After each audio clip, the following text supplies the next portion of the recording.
yang berikut ada kelompok nanti yang akan pakai laptop ibu.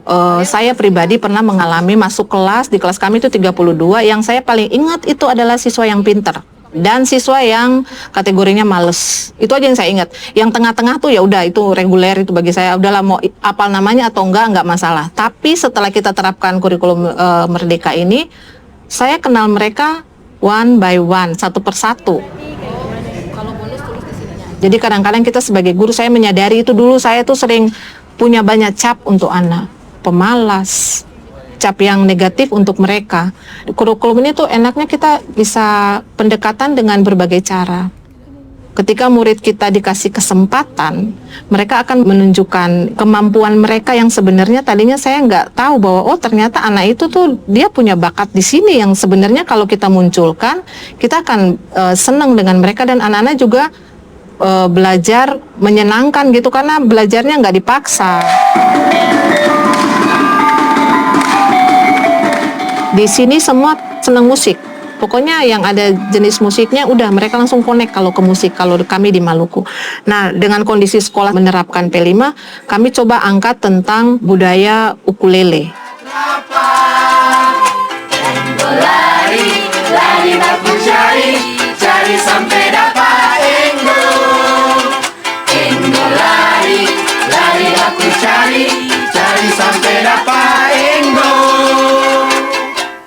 Dari panjang ini bisa 20, bergantung juga dari jenis ukulele, sopran ataukah tenor dan bisa juga bass atau alto. Kami sempat pergi ke sebuah bengkel di Wayame. Di sana kami mempelajari tentang bagaimana sih cara membuat alat musik ukulele dan cara bermainnya. Terus saya berinisiatif untuk membuat satu lirik lagu full. Dan akhirnya lirik lagu yang saya buat itu menjadi lagu pada proyek itu.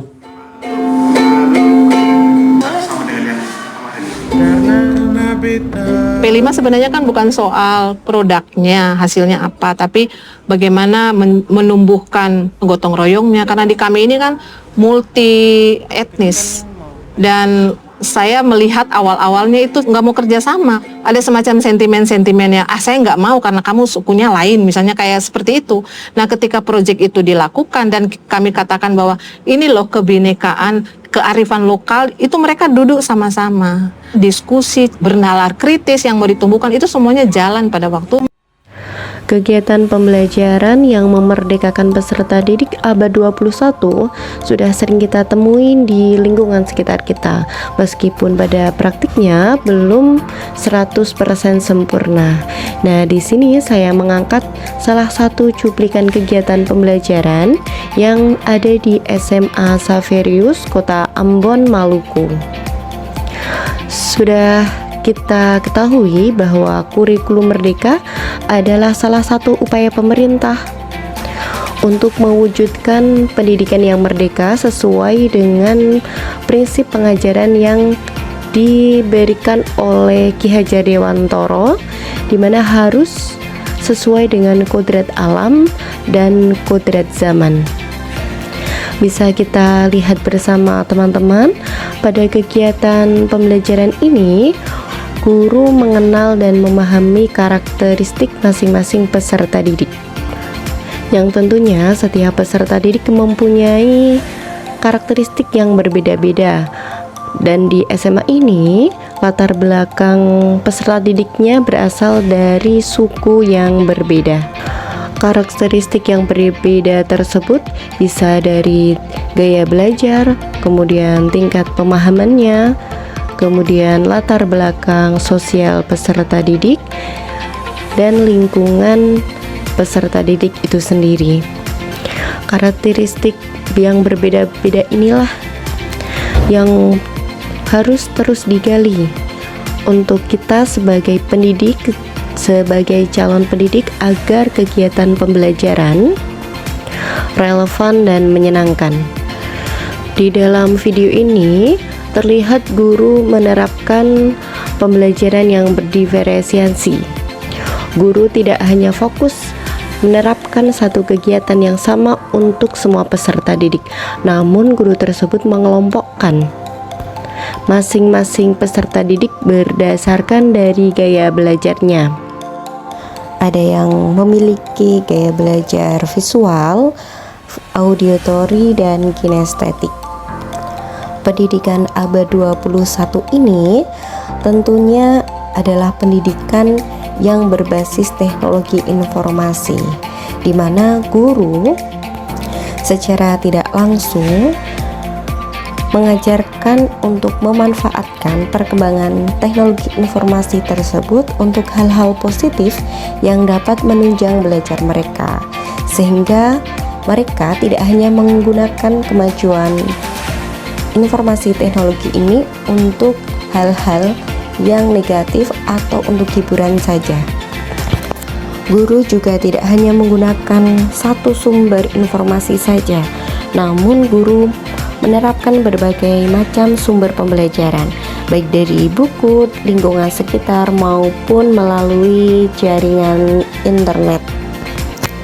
Pada video tersebut, guru juga menerapkan pembelajaran yang ramah budaya, tidak hanya terfokus pada budaya Nusantara yang sangat luas sekali, namun dimulai dari hal yang paling sederhana, yakni dengan mengenalkan budaya yang ada di sekitar lingkungan peserta didik yang diangkat di dalam kegiatan pembelajaran. Jadi peserta didik tidak hanya mendapatkan tambahan ilmu saja, namun secara tidak langsung peserta didik diajarkan untuk melestarikan budaya-budaya yang ada di lingkungan sekitarnya.